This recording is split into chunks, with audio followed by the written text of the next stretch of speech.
नमस्कार। आज क्लास 11 भूगोल का 11वां चैप्टर वायुमंडल में जल को शुरू करने वाले हैं। ध्यान से देखिए।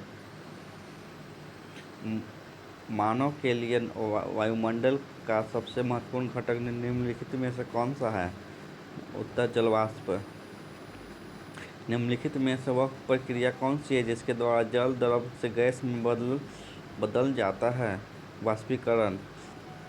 निम्नलिखित में से कौन सी वायु की उस दशा को दर्शाता है जिसमें नमी उसकी पूरी क्षमता के अनुरूप होती है? संतृप्त संतृप्त हवा। निम्नलिखित प्रकारों के बादलों में से आकाश में सबसे ऊंचा बादल कौन सा है? पछाड़ बादल। लघु लघुत्तरीय प्रश्न। वर्षण के 3 प्रकार के नाम लिखें। वर्षा। जब वर्षण पानी के अनुरूप में होता है तो वह वर्षा कहलाता है। हिमपात। 0 डिग्री सेंटीग्रेड से कम तापमान होने पर वर्षण हिमतूलों के रूप में होता है, उसे हिमपात कहते हैं।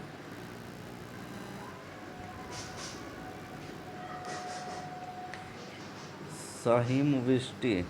वर्षा की बूंदें जो गर्म हवा से होकर निकलती है एवं नीचे की ओर ठंडी हवा से मिलती है, इसके कारण वे ठोस हो जाती है तथा सतह पर वर्षा की बूंदों से भी छोटे आकार में बर्फ के रूप में गिरती है, सहिमवृष्टि कहलाती है। करकापात।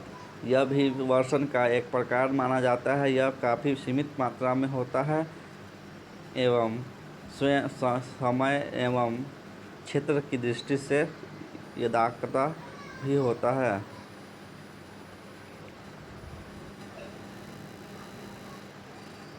सापेक्ष आर्द्रता की व्याख्या कीजिए।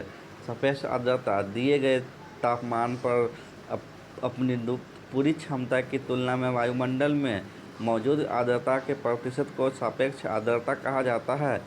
हवा के तापमान बढ़ने के साथ ही आर्द्रता ग्रहण करने की क्षमता बढ़ती है। इसके सापेक्ष आर्द्रता भी प्रभावित होती है।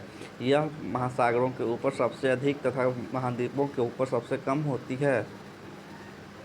ऊंचाई के साथ जलवाष्प की मात्रा तेजी से क्यों घटती है? ऊंचाई के साथ जलवाष्प की मात्रा तेजी से घटती है क्योंकि वायुमंडल में जलवाष्प की मात्रा वाष्पीकरण एवं संघनन से क्रमशः घटती बढ़ती रहती है।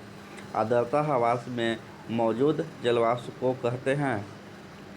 हवा के प्रति इकाई आयतन में विद्यमान जलवाष्प को ग्राम प्रति घन मीटर के रूप में प्रदर्शित किया जाता है। हवा के माध्यम से जलवाष्प ग्रहण करने की क्षमता पूरी तरह से तापमान पर निर्भर होती है।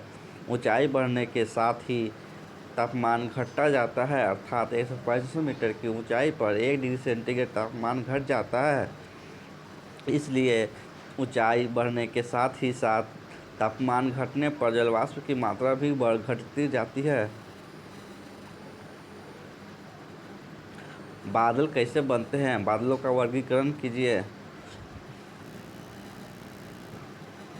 बादल पानी की छोटी बूंदों या बर्फ के छोटे कणों की सन्हति होती है जो कि पर्याप्त ऊंचाई पर जो स्वतंत्र हवा में जलवाष्प के संघनन के वजह से बनते हैं। चूँकि बादलों का निर्माण पृथ्वी की सतह से कुछ ऊंचाई पर होता है, इसलिए ये अनेक आकारों के होते हैं।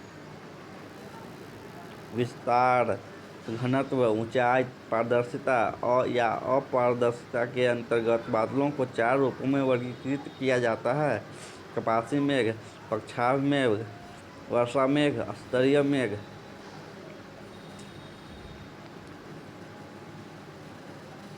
विश्व के वर्षण वितरण के प्रमुख लक्षणों की व्याख्या कीजिए। विश्व में उत्तर।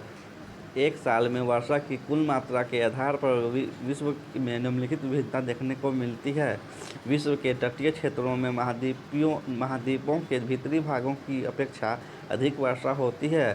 सामान्य तौर पर जब हम विषुवत रेखा की ध्रुव से ध्रुव की ओर जाते हैं, वर्षा की मात्रा धीरे धीरे घटती जाती है।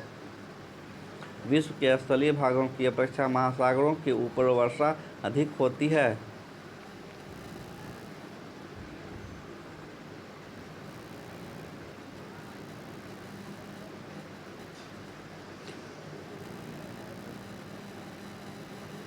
वार्षिक वर्षण की कुल मात्रा के आधार पर विश्व की प्रमुख वर्षण प्रकृति को निम्नलिखित रूपों में पहचाना जाता है। विषुवतीय पट्टी शीतोष्ण प्रदेशों में पश्चिमी तटीय किनारों के पास की पर्वतों के वायु की ढाल पर मानसून वाले क्षेत्रों के तटीय भागों में वर्षा बहुत अधिक होती है, जो प्रति वर्ष 200 सेंटीमीटर से अधिक ऊपर होती है। महाद्वीपों के आंतरिक भागों में प्रति वर्ष 100 से 200 सेंटीमीटर वर्षा होती है। महाद्वीपों के तटीय क्षेत्रों में वर्षा की मात्रा मध्यम होती है।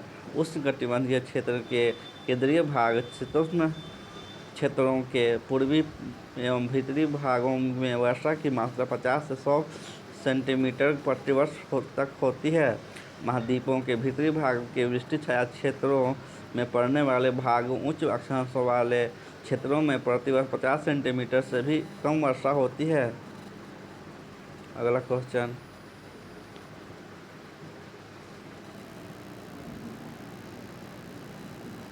संघनन के कौन कौन से प्रकार हैं? ओस एवं तुषार के बनने की प्रक्रिया की व्याख्या कीजिए। संघनन वायुमंडल में विद्यमान जलवाष्प का जल के रूप में बदलना संघनन कहलाता है। इस क्रिया से के उत्पन्न होने के कई कारण हैं। जब नमी से भरी वायु किसी पर्वत के सहारे ऊंची उठकर ठंडी हो जाए, जब वायु निरंतर ऊपर उठकर ठंडी हो जाए, जब ठंडी और गर्म वायु आपस में मिल जाए। संघनन के कई रूपों में हमारे सामने आते हैं: ओस, तुषार, कोहरा, कुहासा, बादल आदि। ओस जब आर्द्रता धरातल के ऊपर हवा में संघनन केंद्रों पर संघनित न होकर ठोस वस्तु जैसे पत्थर, घास, पौधों की पत्तियों पर पानी की बूंदों के रूप में जमा होता है, तब इसे ओस के नाम से जाना जाता है।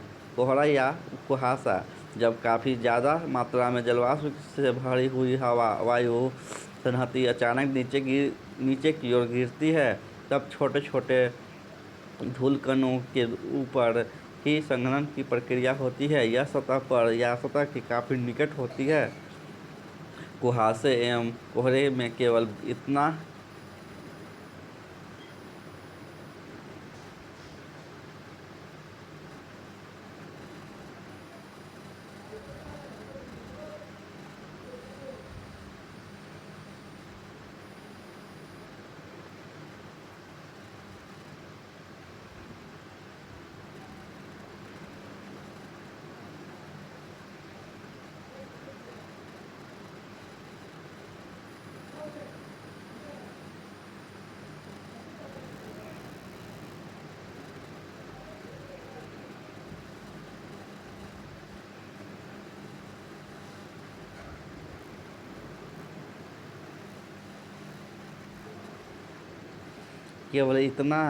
अंतर होता है कि कुहासे में कोहरे की अपेक्षा नमी अधिक होती है, यानी कोहरे कुहासे की अपेक्षा अधिक शुष्क होते हैं। तुषार यह ठंडी सतहों पर बनता है जब संघनन तापमान के जमाव बिंदु पर या उससे नीचे चले जाने पर होता है। इसमें अलावा नमी पानी की बूंदों की बजाय बर्फ के छोटे छोटे रवों के रूप में जमा होता है। बादल पानी की छोटी बूंदों या बर्फ के छोटे रवों के सन्हती होते हैं, जो कि पर्याप्त ऊंचाई पर स्वतंत्र हवा में जल वाष्प के संघनन के कारण बनते हैं।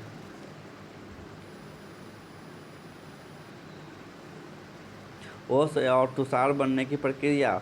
ओस बनने के लिए सबसे उपयुक्त अवस्थाएं साफ आकाश, शांत हवा, उच्च सापेक्ष आर्द्रता तथा ठंडी एवं लंबी रातें हैं। ओस बनने के लिए यह आवश्यक है कि ओसांक जमाव बिंदु से ऊपर हो।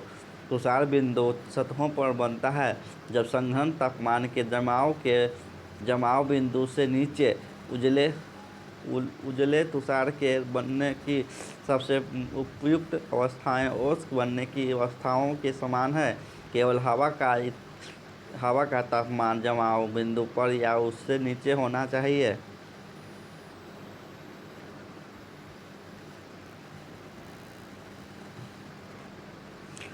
मानव के लिए वायुमंडल का सबसे महत्वपूर्ण घटक निम्नलिखित में से कौन सा है? जलवाष्प। निम्नलिखित में से वह प्रक्रिया कौन सी है जिसके द्वारा जल, द्रव और गैस बदल जाता है? वाष्पीकरण। निम्नलिखित में से कौन सा वायु की उस दशा को दर्शाता है जिसमें नमी उसकी पूरी क्षमता के अनुरूप होती है? संतृप्त हवा। निम्नलिखित प्रकारों के बादलों में से आकाश में सबसे ऊंचा बादल कौन सा है? पक्षाभ मेघ।